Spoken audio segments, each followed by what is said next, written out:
Fala aí, pessoal. Olha só, hoje infelizmente a gente não vai ter a nossa transmissão ao vivo porque as tarefas do cotidiano nos engoliram. Mas é exatamente isso que o texto do Alexandre, no capítulo 9 de Missionários da Luz, está falando. Para a gente ser fiel no pouco, do cotidiano, cumprindo as tarefas comezinhas, para merecer o muito do contato com as esferas superiores na mediunidade. Então, como bons aprendizes, a gente vai deixar aqui um vídeo de alguém que pode ensinar muito melhor que nós, falando exatamente da nossa saída da comodidade na reforma íntima. Que a gente não se acomode numa zona de conforto naquilo que se refere ao nosso progresso moral. Por isso é importante que a gente assista, acompanhe nesses instantes esse vídeo e construa em si mesma a disciplina e a paz do Evangelho em nossos corações. Um abraço a todos e até a semana que vem.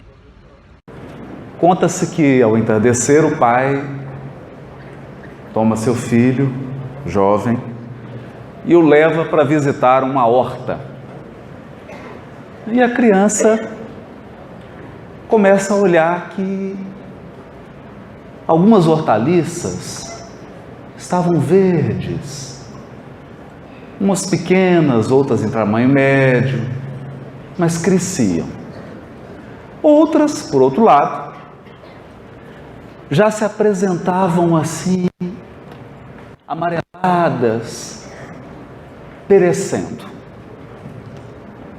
O pai percorre aquela horta por mais de meia hora com o filho.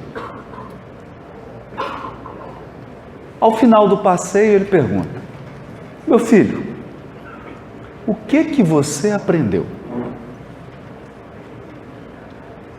E a criança olha para o pai: pai, a única coisa que eu aprendi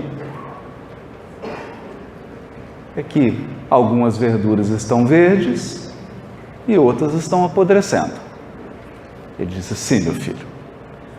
Então a lição que eu quero lhe ensinar é o seguinte: na vida, se você não estiver crescendo e aprendendo, você está apodrecendo.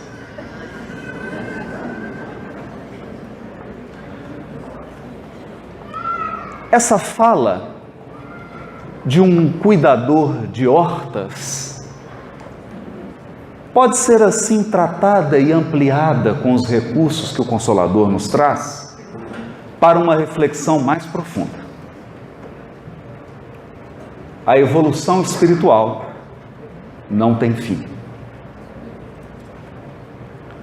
Nós estamos em constante processo de ampliação e de aperfeiçoamento.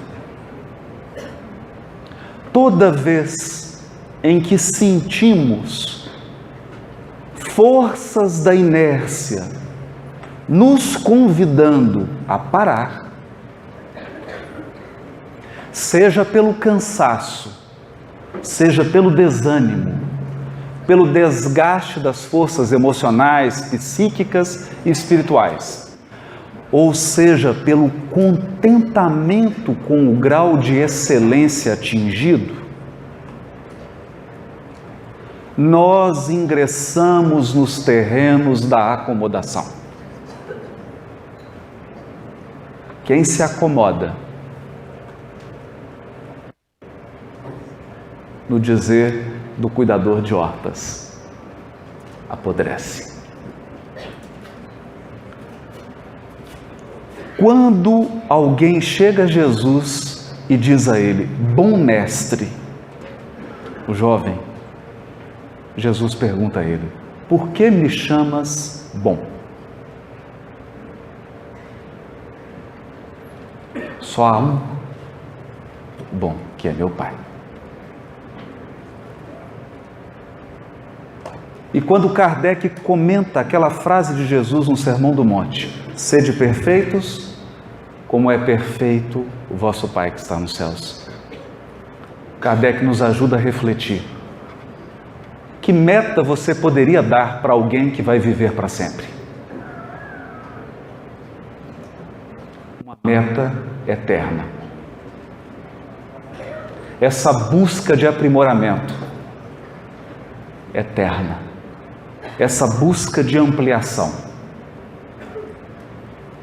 Mas a acomodação tem aspectos peculiares, o que me lembra uma história pitoresca de Minas Gerais. O mineiro, andando pelas estradas cheias de curvas, para num posto de gasolina para abastecer. E durante o tempo que lá ele permanece, escuta um cachorro uivando, sem parar, chorando de dor. Depois de tanto tempo, ele se sente tão incomodado que pergunta ao dono do posto: por que esse cachorro está chorando? Ah, o que está uivando? É esse mesmo. É porque ele está deitado em cima de um prego. Ele pergunta: mas por que ele não levanta? É porque está doendo o suficiente para ele chorar, mas não doeu o suficiente ainda para ele levantar. Então a acomodação possui esses aspectos muito estranhos. Embora vinculados a situações ultrapassadas, embora preso a hábitos que não mais trazem qualquer benefício, nós passamos a tolerar uma espécie de dor e incômodo, porque ela ainda não atingiu o limite. O certo é que no mundo de transição, qual o que vivemos hoje, nós estamos exatamente nessa posição do cachorro. Está doendo o suficiente para muitos de nós derramarmos o nosso pranto. Mas talvez a pergunta que nos será feita é: já doeu o suficiente para que o mundo seja transformado? Para que faça novas opções? Para que substitua o paradigma do materialismo para o paradigma da espiritualidade? Para que os valores sejam substituídos? Essa é uma questão profunda. Na nossa reflexão dessa tarde,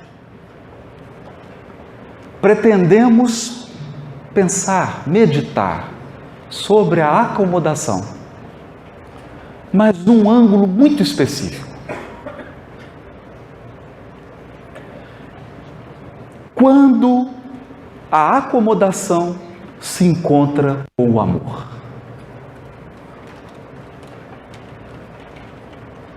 Será possível? No capítulo 32 do livro Palavras de Vida Eterna,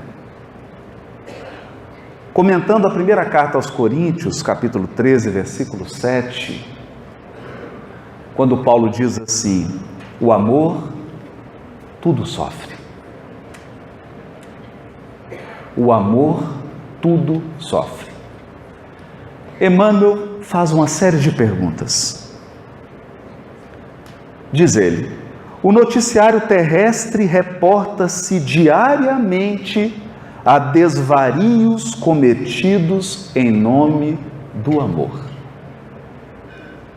Desvarios cometidos em nome do amor. Homicídios são perpetrados publicamente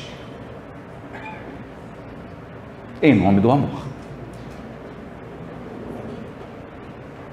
Por mais que nos pareça estranho, as pessoas que amam, matam. Matam mais quem elas amam do que quem elas odeiam. Suicídios sulcam de pranto e desolação a rota de lares esperançosos. Pessoas que tiveram o casamento rompido, um noivado rompido, um relacionamento, suicidam. O amor mata. Furto, contenda, injúria e perversidade aparecem todos os dias invocando a inspiração do sentimento sublime. Pessoas que se amam e convivem juntas no mesmo lar se permitem uma permanente contenda. Muitas vezes são perversas. Furtam, roubam do outro e são capazes de comportamentos que não teriam em nenhum lugar a não ser com a pessoa amada.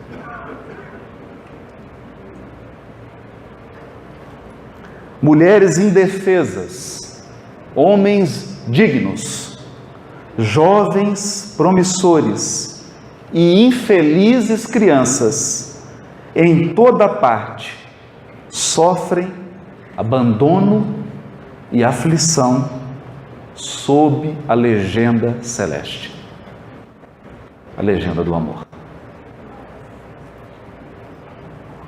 Entretanto,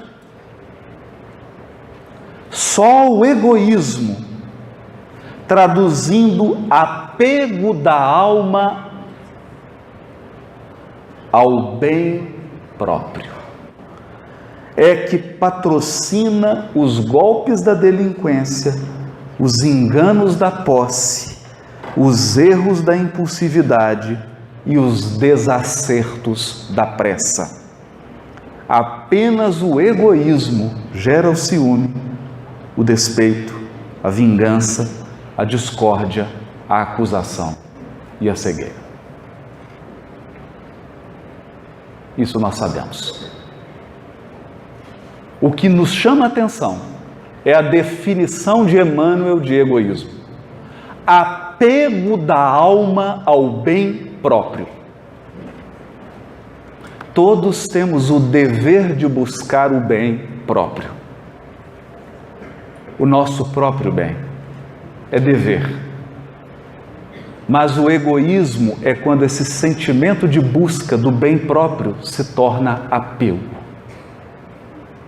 Apego. E eu transformo o meu próprio bem num valor absoluto que precisa ser preservado e garantido, ainda que à custa do bem do outro. Esse é o egoísmo. Portanto, não é por amor que nós ferimos, é por egoísmo. Não é por amor que nos acomodamos. Não é por amor que permitimos que hábitos milenares trazidos de muitas existências se repitam literalmente na nossa atual encarnação. É por egoísmo.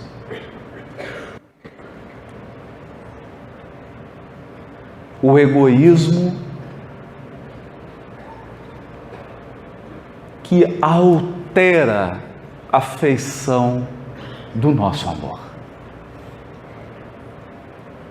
e nos transforma em verdadeiros narcisos.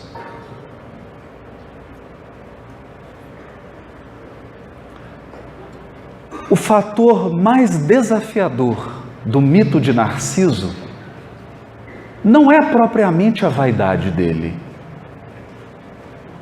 O que mais nos chama a atenção em Narciso não é o fato de querer se ver a todo momento.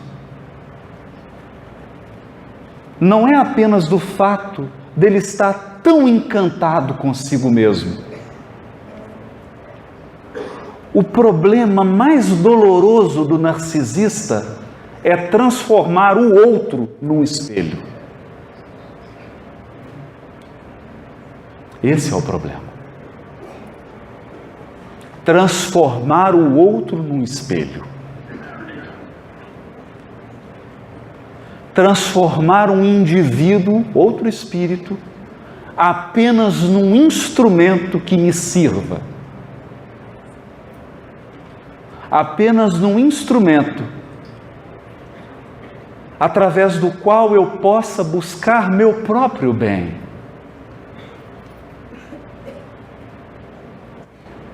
Por esta razão, Emmanuel contrasta o amor, longe disso, sabe rejubilar-se com a alegria dos corações amados. Por quê? Porque ele não está apegado à sua própria alegria. Quem ama verdadeiramente busca sua alegria, mas não está apegado a ela. Portanto, sabe também sentir-se feliz com a alegria do outro. Por que o outro não pode se realizar ao meu lado?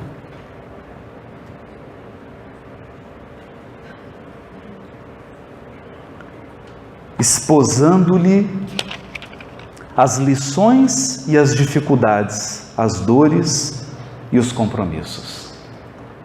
Não se atropela, nem se desmanda. Abraça o sacrifício próprio em favor da felicidade da criatura quem ama. Essa é a razão da sua própria felicidade. Por esse motivo, no amor verdadeiro, não há sinal de qualquer precipitação, conclamando a imoderação ou a loucura. O apóstolo Paulo afirmou, divinamente inspirado, o amor tudo sofre. E de nossa parte acrescentaremos, o amor genuíno, jamais se desregra ou se cansa, porque realmente sabe esperar.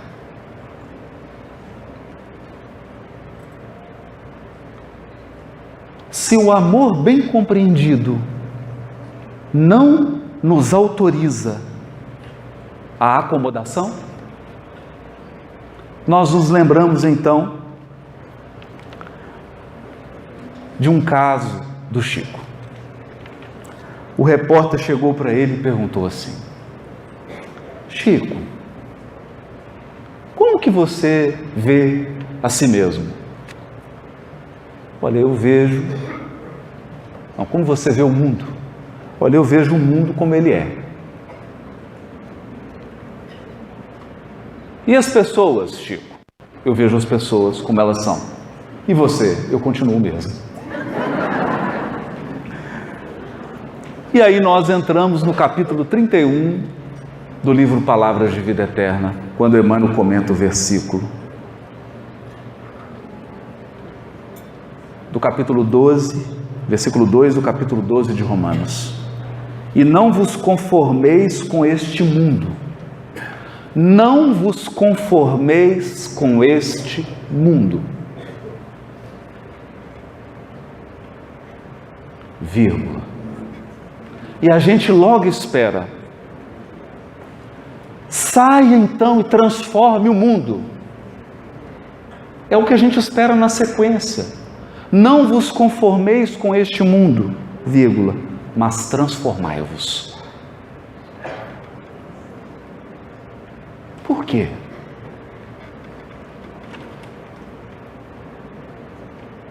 Eis aqui a receita. O aviso evangélico é demasiado eloquente, todavia é imperioso observar-lhe a expressão profunda. O apóstolo, divinamente inspirado, adverte-nos que, em verdade, não nos será possível a tácita conformação com os enganos do mundo, tanta vez abraçados espontaneamente pela maioria dos homens. No entanto, não nos induz a qualquer atitude de violência. Não nos impele a rebelião e a gritaria. Não nos aconselha azedume e discussão. A palavra da Boa Nova solicita-nos simplesmente a nossa transformação. Vamos traduzir isso em aspectos mais práticos. Nós vivemos um momento profundamente grave na humanidade. Um mundo que adotou o materialismo como paradigma e como valor. Como paradigma e como valor. Significa que, inconscientemente, nós respeitamos as pessoas pela capacidade financeira que elas têm.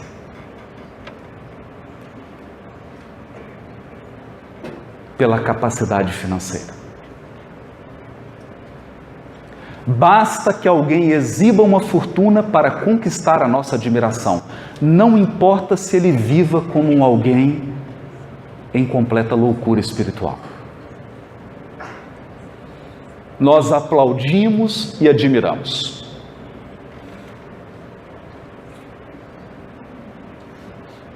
Cargo, posição social, aparência.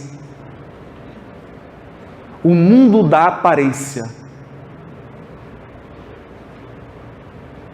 que é sustentado inconscientemente por nós, num processo de acomodação espiritual profunda.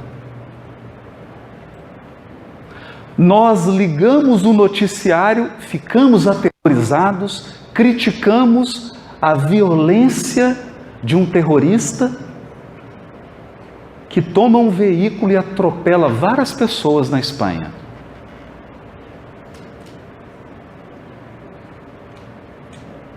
Mas não achamos incomum alguém que entre dentro de casa e exerça a mesma violência com os familiares.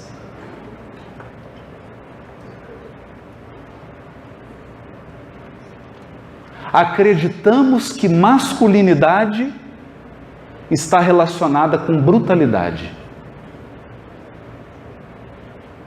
E aplaudimos isso e ensinamos para os nossos filhos. Eu lembro de buscar o meu na escola e presenciar 2 amiguinhos dele que brigavam. E aí separaram as crianças, o pai veio buscar e disse assim para o filho: papai está orgulhoso porque você bateu.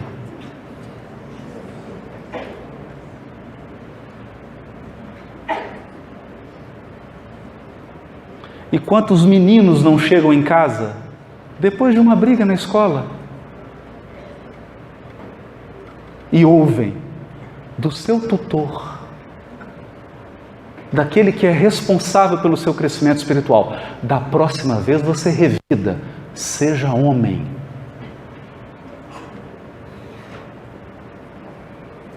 E esses valores são passados, a mãe passa isso para o filhinho.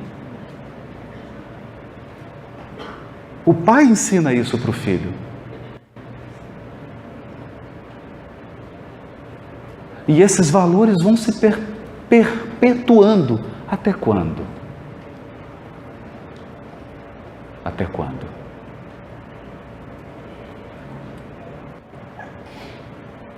Olhamos para a situação da pátria do Evangelho. Um momento extremamente grave. E nos perguntamos: o que será do Brasil? E muitos de nós agora nos perguntamos: o que eu posso fazer para transformar o Brasil?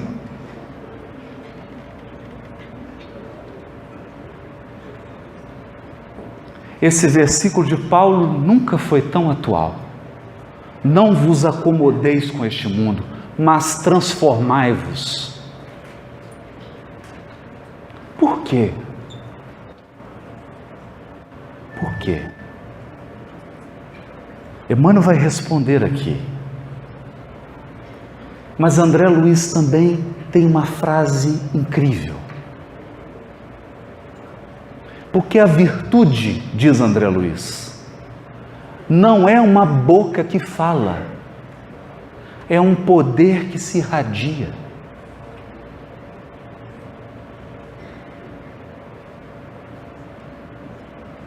Ninguém transforma uma nação que se mergulhou na corrupção. Na corrupção que nasceu no jeitinho. Nós demos tanto jeitinho que olha o que virou. Mas não será um palestrante com um microfone na mão que vai alterar a pátria do Evangelho. A transformação do mundo virá por corações que irradiam virtude.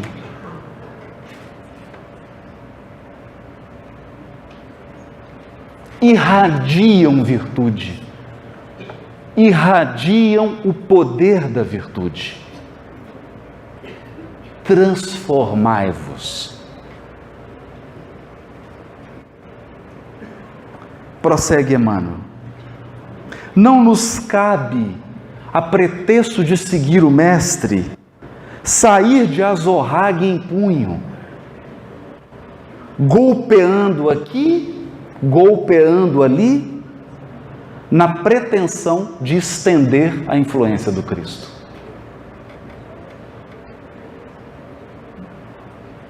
É imprescindível adotar a conduta dele próprio, adotar a conduta do Cristo.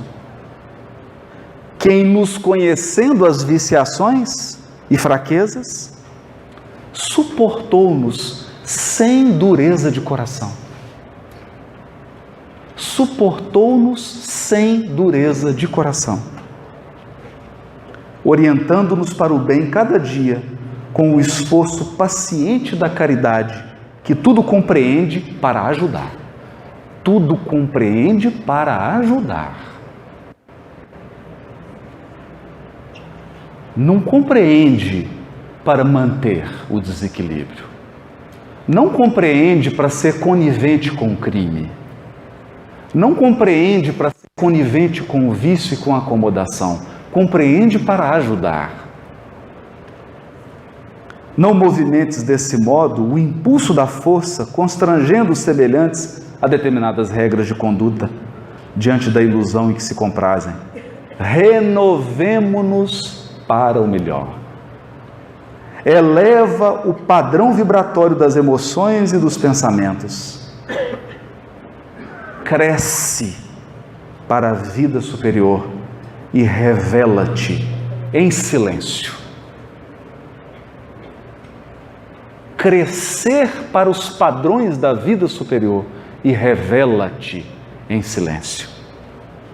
Na altura de teus propósitos, convertendo-te em auxiliar precioso da divina iluminação do Espírito, na convicção de que a sementeira do exemplo é a mais duradoura plantação no solo da alma.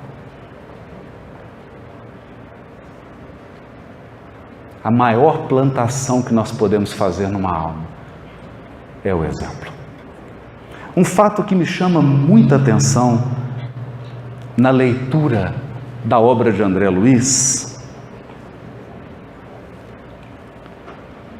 são frases que os benfeitores dizem para as pessoas que eles estão assistindo. Por exemplo,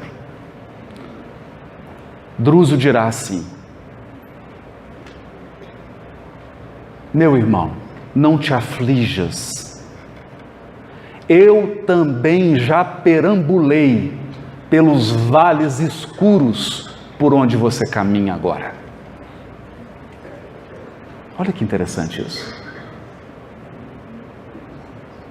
No final do livro Sexo e Destino, nós vamos compreender que o benfeitor que conduz toda a trama, que auxilia a todos, eu vou ter que contar o final.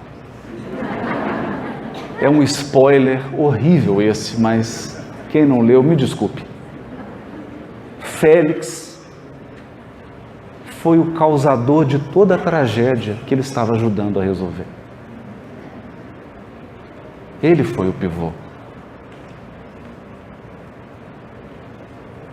Isso significa que, primeiro, ele precisou percorrer o caminho da transformação pessoal, para depois corrigir, para depois auxiliar.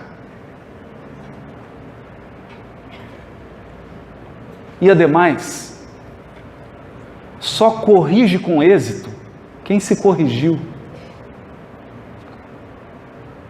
quem passou pelo processo, quem enfrentou a luta da transformação pessoal, quem falhou várias vezes, tentou vencer um vício, tentou superar um hábito arraigado e tombou, e passou pela humilhação de errar, sabendo que estava errando, e teve que levantar. Só alguém que passou por esse processo tem aquela serenidade, aquela autoridade moral para auxiliar quem ainda está caído. É por esta razão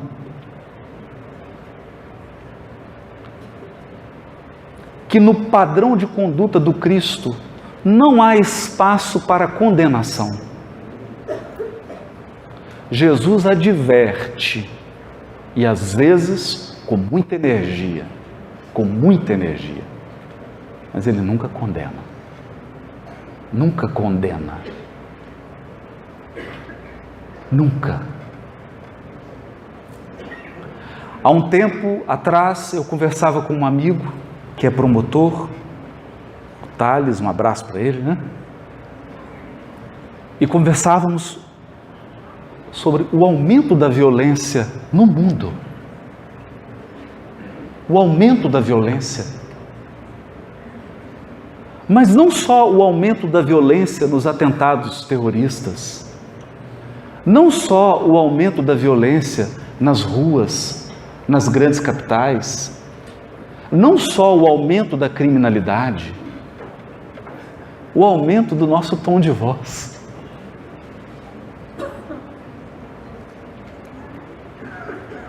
Como nós vivemos hoje numa sociedade agressiva. Lá em Belo Horizonte, quando eu acordo assim mais sensível, porque tem dia que você acorda mais... O download não fez ainda completo, está metade só do perispírito, você ainda está um pouco no mundo espiritual, um pouco aqui. Eu fico com medo de pegar o carro e dirigir. Porque a agressividade no trânsito é uma coisa impressionante. As pessoas são capazes de gestos para passar uma posição na frente. Gestos que elas não fariam se não tivessem atrás do volante. Elas não fariam isso. Pessoalmente elas não fariam. Mas o volante protege, você se esconde. Por exemplo, talvez você nunca dissesse olhando nos olhos aquilo que você disse escrevendo num e-mail. Dentro de instituições, inclusive espíritas, as pessoas mandam cada e-mail que parece um vale. Se fosse um soco, era nocaute.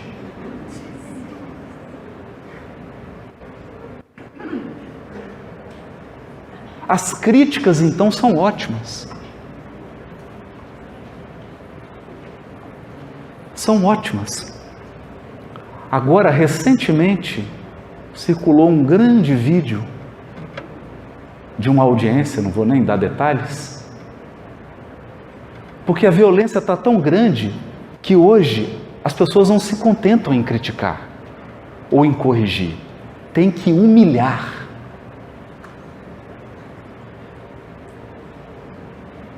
Tem que ser com requinte de crueldade.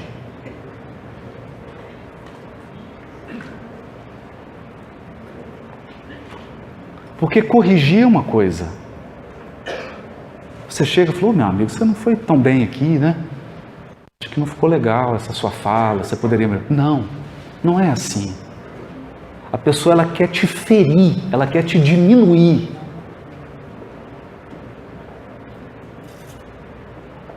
Então esse aumento da violência, eu comentava isso com um amigo promotor, e ele me disse assim: olha, amigo, tem muita injustiça no mundo, mas não tem nenhum injustiçado.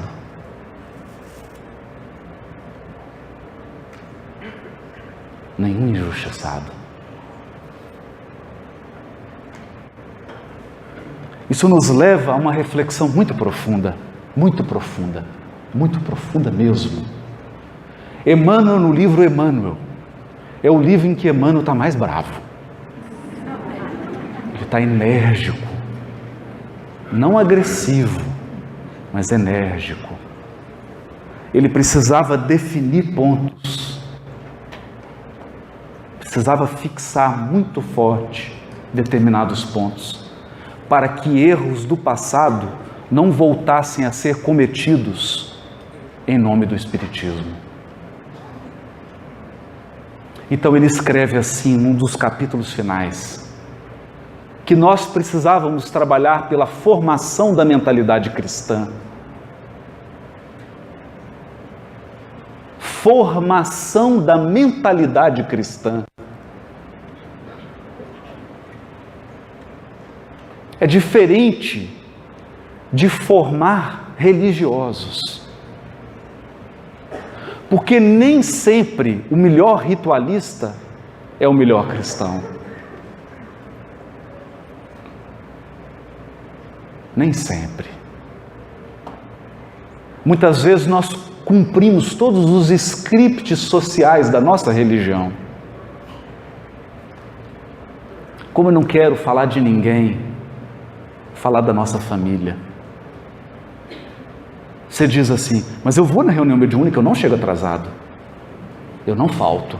Eu vou na reunião mediúnica, eu tomo passe, eu faço culto, eu tomo água fluidificada. E vamos listando disciplinas. Mas no fundo, lá no fundo da alma, Jesus nos pede uma mentalidade cristã. A mentalidade cristã significa valores. Valores do Evangelho.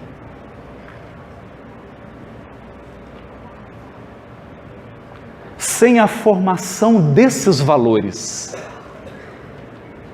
fica difícil uma autotransformação. E mais difícil ainda, a transformação do mundo.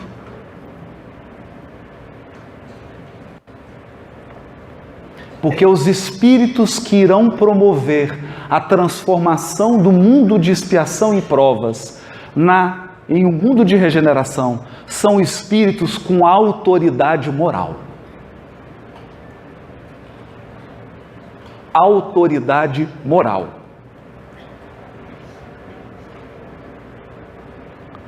Portanto, eu particularmente me sinto apenas como alguém que está preparando. Estamos aqui pregando o cartaz, divulgando o evento. Divulgando, anunciando. Os que virão transformar, virão com autoridade moral. Virão e farão. Farão.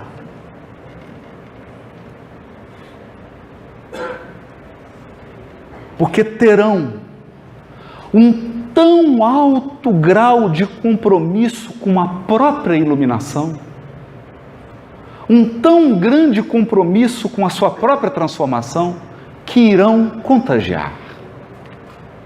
Contagiar.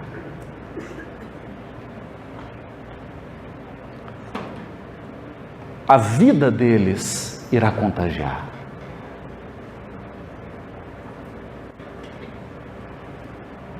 Uma força que vai se irradiar. Por isso, Emmanuel conclui essa mensagem dizendo: não te resignes aos hábitos da treva. Não te resignes. Mas clareia-te por dentro. Clareia-te por dentro, purificando-te sempre mais, sempre mais. A fim de que a tua presença irradie em favor do próximo a mensagem persuasiva do amor, para que se estabeleça entre os homens o domínio da eterna luz. Porque é o próprio Emmanuel quem diz: a treva da noite não é vencida com golpes. Você pode tentar. Tenta vencer a escuridão com golpes. Não. Basta acender uma luz. Basta acender uma luz. Esse é o nosso desafio. É por isso que, nesse momento grave, gravíssimo,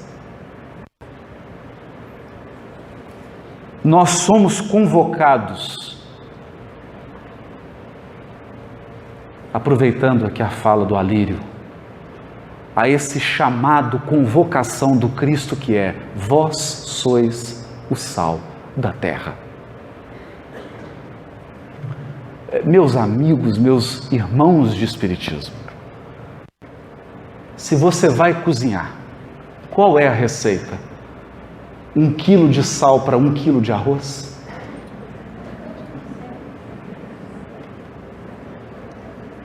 Dois quilos de sal para 1 quilo de feijão? Eu me pergunto isso sempre. Toda vez que eu assumo essa responsabilidade de subir aqui com todas as minhas deficiências para falar do Evangelho, eu penso nisso. Se eu não estou numa falsa expectativa de maioria numérica. Falsa expectativa de maioria numérica. Quando nós sabemos, meus amigos, que basta pequenas colheres de sal para muitos quilos de alimento. O sal é sempre minoria, ele é pouco, porque a força dele é extraordinária. Extraordinária. Eu só posso dizer daquilo que eu testemunhei.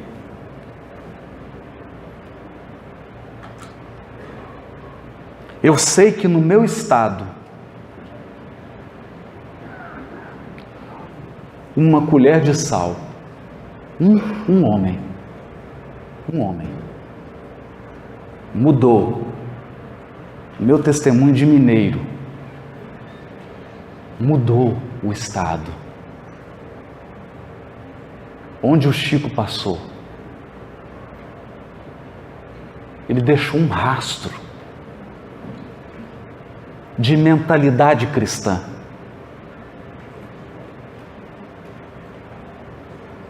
Um rastro.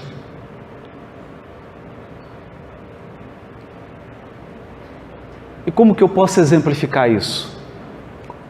Contando algumas experiências de pessoas que até hoje foram impactadas, profundamente impactadas.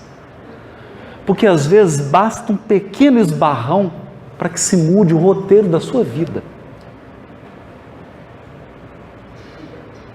Muitas vezes um encontro, uma palavra que alguém te diz mudará o destino da tua encarnação.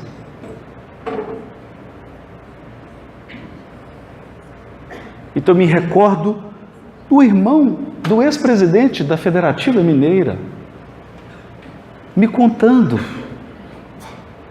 que um dia ele chega para a reunião com o Chico triste, porque tinham entrado no escritório de contabilidade dele, roubado tudo. Os ladrões entraram, jogaram a mesa no chão, destruíram tudo. E ele, quando chegou para trabalhar e viu aquilo, ficou desolado. É uma sensação muito ruim. Muito ruim. E ele então chegou na reunião com o Chico, e o Chico captou aquela desolação nele. E falou: meu filho, o que aconteceu? Ele disse: Chico, entraram no escritório, roubaram tudo, jogaram no chão, quebraram tudo, Chico. O Chico abraçou ele, sem afetação, sem exibição, abraçou ele com carinho,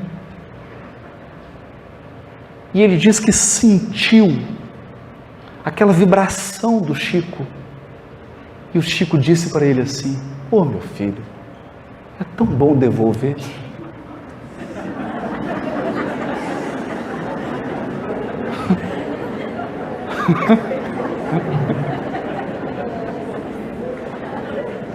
É tão bom devolver.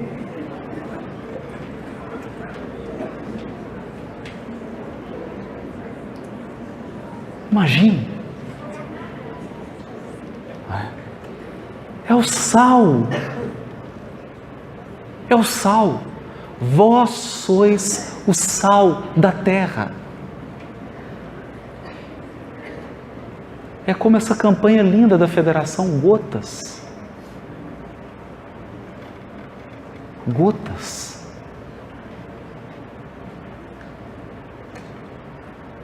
Então, às vezes, nós nos encantamos com projetos numéricos.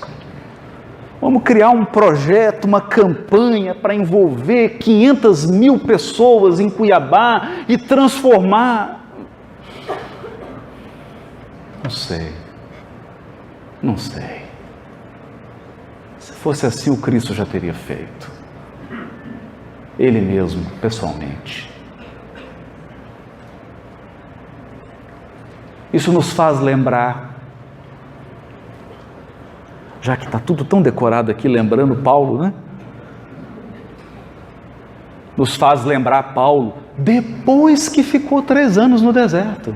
Depois de todo aquele processo de introspecção, de transformação, de viagem para o mundo interior, vocês verem como que não é fácil.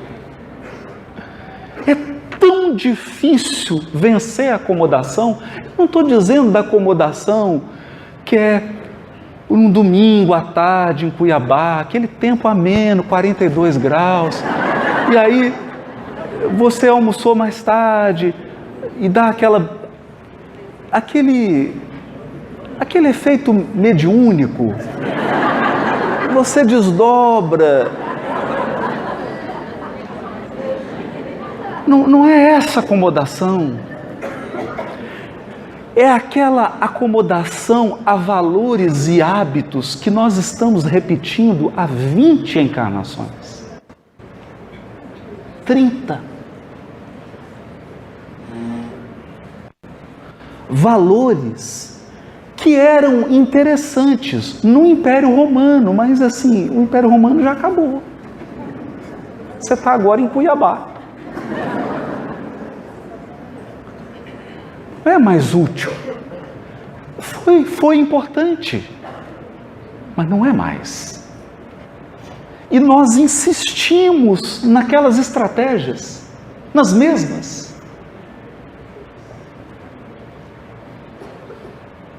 Nessa acomodação a padrões milenares. Então, Paulo viu Jesus, ouviu o chamado, respondeu ao chamado, perdeu tudo, abriu mão de tudo, foi para o deserto, confessou-se para Áquila e Prisca, e volta para Jerusalém, e vem o padrão de novo, e ele diz para Simão Pedro: eu vou agora no Sinédrio, vou tomar a palavra. Mas eu vou, olha, Mas eu vou dar uma lição porque, Pedro, eu sei o que é ser fariseu. Eu conheço essa turma. E Pedro, já experimentado, diz para ele assim: cuidado, Paulo, cuidado. Judas procedeu como você está querendo proceder. E aí ele assustou. Ele assustou. Porque Simão Pedro revela para ele que Judas quis inverter o processo, transformar primeiro o mundo para depois fazer a transformação pessoal.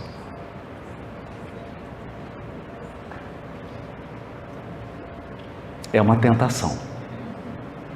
Então eu quero criar uma política econômica para resolver o problema da pobreza.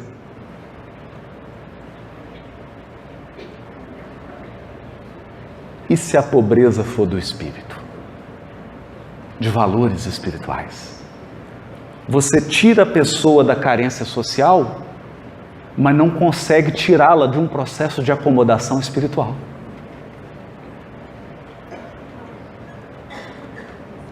Por exemplo, eu conversava com a esposa do Dr. Elias Barbosa. E ela me contou que o Elias ficou muito compadecido porque certo dia ele chegou na clínica dele, em Uberaba, e tinha um mendigo dormindo na varanda.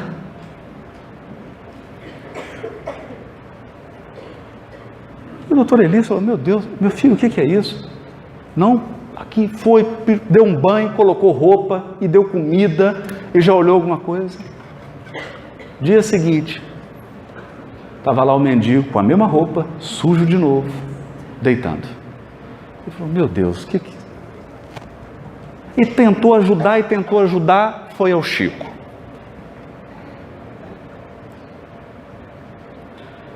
O Chico virou para ele e disse assim: Dr. Elias,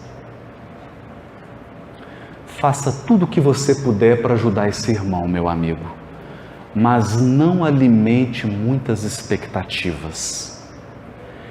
Ele carrega um processo de culpa tão profundo, um complexo de culpa tão profundo, que ele traz de outra existência, que ele não se permitirá ser algo que não seja um mendigo. Ele vai embora. 2 dias depois, o mendigo sumiu. Já tinha emprego preparado, roupa, comida, toda assistência, toda a rede de assistência da caridade espírita. E ele foi embora.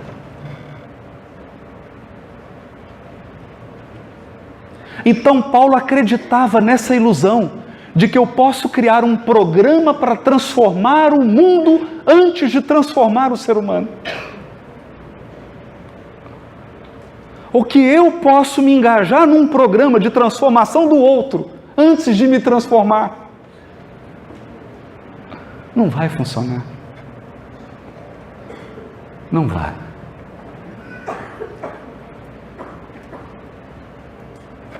Isso nos lembra um outro caso. Mineiro gosta de caso, né? E de café e pão de queijo também. Um grupo de espíritas, cavaleiros e damas, muito distintos, procuraram o Chico. Disseram assim: Chico, nós precisamos implementar um grande e arrojado programa de educação sexual. Educação das energias sexuais. O Chico abaixou a cabeça e disse assim: meus irmãos, e quem serão os professores?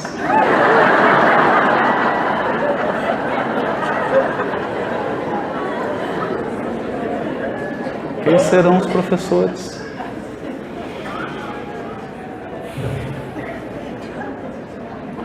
Então Paulo ouviu essa ponderação de Pedro. Como que você quer educar Jerusalém inteira, Paulo? Se você não conseguiu se educar. Basicamente é isso. Mas olha a perspicácia de Simão Pedro. Ele diz assim: mas digamos que você seja mais bem-sucedido do que Judas. Digamos que você obtenha um êxito que Judas não teve. Porque Humberto de Campos explicou o processo de Judas, que é muito mais intricado. O plano de Judas era o seguinte: olha o plano de Judas. Ele olhou para Jesus e ele não tinha dúvida que Jesus era o Messias. Então o que ele pensou? Ele pensou assim: Jesus é o Messias. Mas ele é muito bonzinho. Não vai funcionar.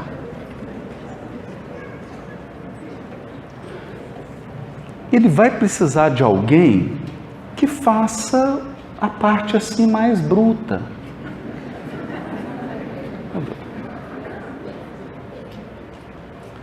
E havia de fato essas forças na sociedade hebraica da época. Então ele falou assim: vamos fazer o seguinte, a gente prende ele, porque ele fica lá quieto, orando ao Pai,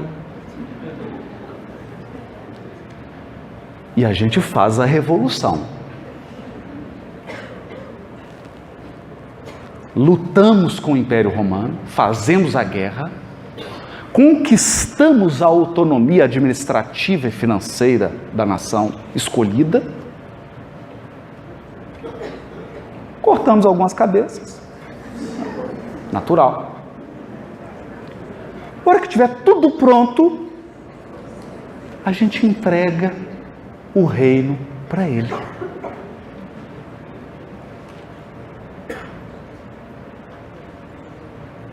Apresentou esse plano para os líderes.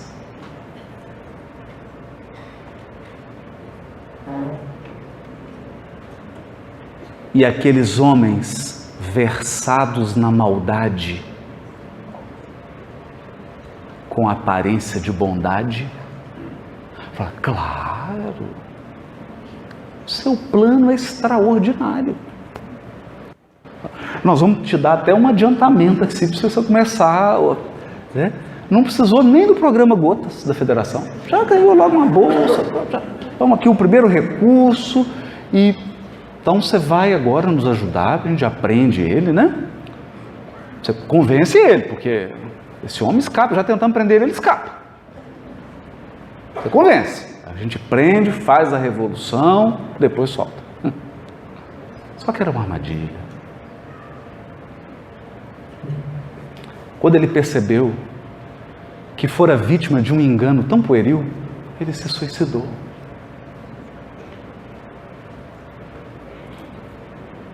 Então Simão disse para Paulo: digamos que você seja mais bem-sucedido do que Judas e que você instaure um programa, por exemplo, um programa para acabar com a corrupção no Brasil. Vou fazer um programa. A gente pega alguns guerreiros para cortar algumas cabeças. Vamos eliminar a corrupção. É um plano de transformar o mundo antes de me transformar. Aí Pedro diz a ele: você foi mais bem-sucedido que Judas e atraiu Jerusalém inteira, Paulo. Depois que você tiver atraído a todos, o que você fará com eles?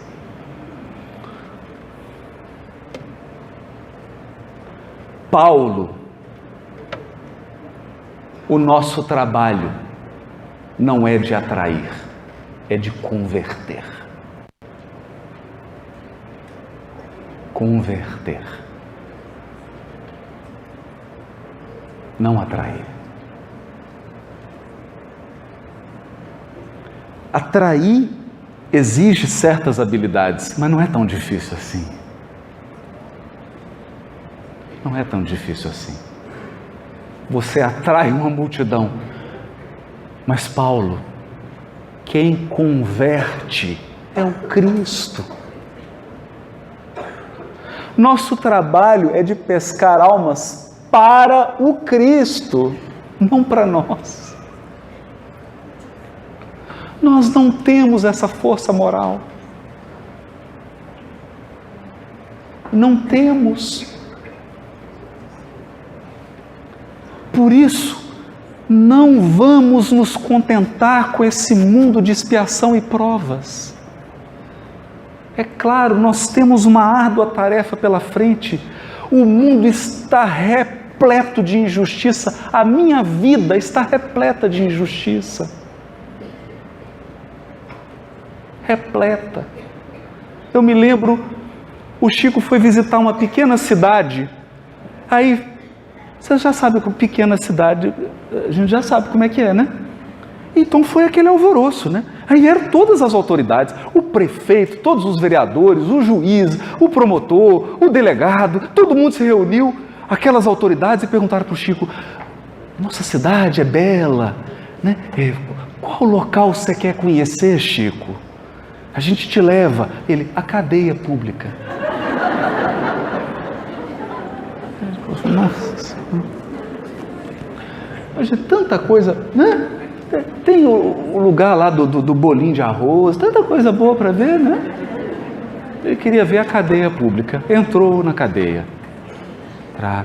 Aí chegou: aqui é a cadeia pública. Não, mas eu quero entrar lá onde estão os presos. Ai, meu Deus do céu. E entra aquele aparato todo de segurança, e entra delegado, e juiz, e promotor, e prefeito, e vereador, e, né? Estão os presos. O Chico vira para o delegado e pergunta assim: meu irmão, nós somos quantos aqui?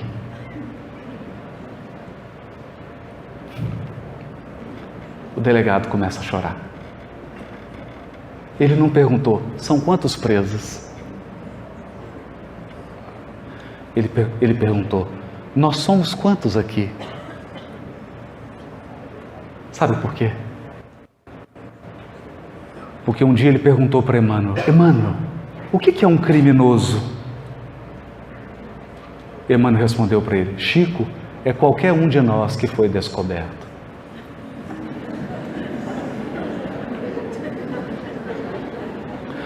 Uma coisa que mais impressiona no diálogo com entidades sofredoras em reunião mediúnica, e isso está muito bem retratado no livro do Hermínio Miranda, publicado pela Federação Espírita Brasileira, Diálogo com as Sombras, é quando você encontra um espírito que é um vingador. Ele vem e diz: eu estou aqui para fazer justiça. Não defenda ela, não defenda ele. Estou aqui para fazer justiça. Você não sabe quem ele foi? Por que você está com dozinha dele?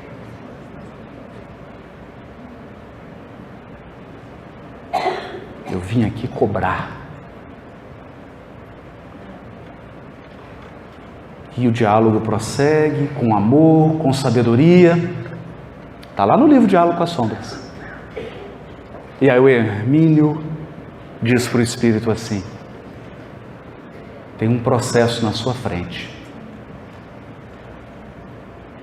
Ele fala: que processo é esse? O seu. O seu.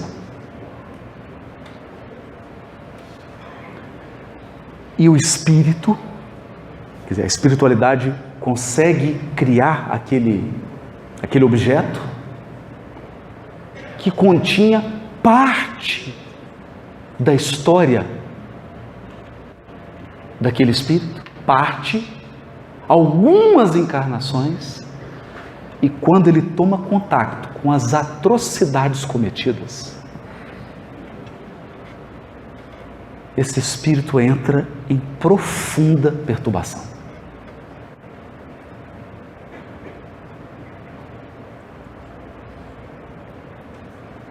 Profunda perturbação.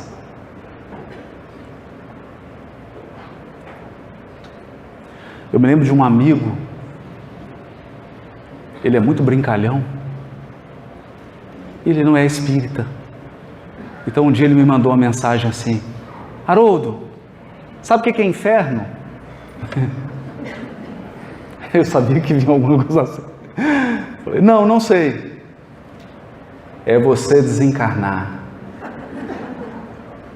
Chegar aí no mundo espiritual que você fala e tem uma tela gigante, uma multidão de gente e todas as suas conversas no WhatsApp passando. Brincalhão.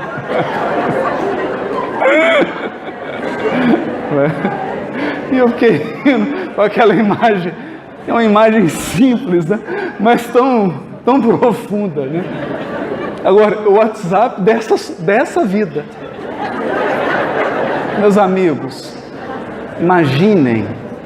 imaginem você numa sala no mundo espiritual IA, está descrito na obra de André Luiz, e começa a passar numa tela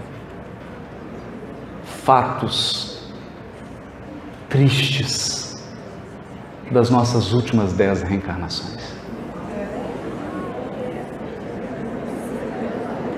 Mas sabe por que isso não acontece?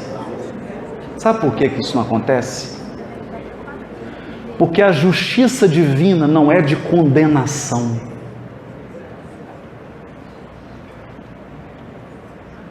A justiça divina não é de humilhação.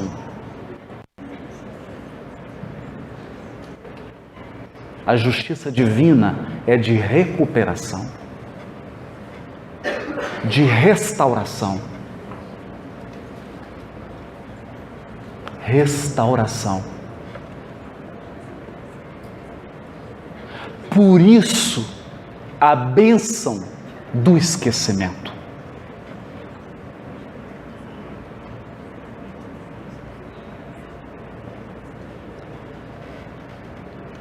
Eu venho aqui, falo do Evangelho e não me recordo. Por quê? Porque Deus é tão justo, é tão misericordioso, que Ele não me quer constrangido no processo de restauração e de reconstrução do meu destino.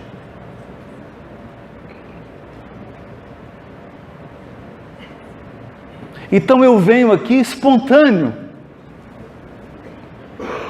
ingênuo até,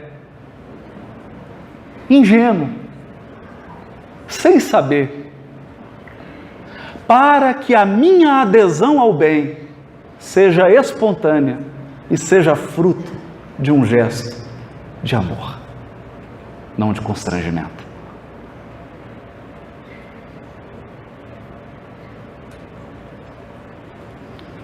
O mundo será transformado, não tenhamos dúvida. Mas antes disso, nós precisamos ser o sal da terra. O sal da terra. Que a nossa força de autotransformação, que o nosso compromisso nessa abençoada encarnação em que temos o Consolador prometido. Eu não me envergonho tanto das últimas encarnações minhas, porque eu não tinha o Consolador prometido. Mas agora eu tenho, é uma responsabilidade. É uma responsabilidade. Agora, com o Consolador prometido, nosso processo de transformação será mais efetivo. É a nossa esperança, é a nossa fé, mas é também o meu desejo para todos vocês. Muito obrigado.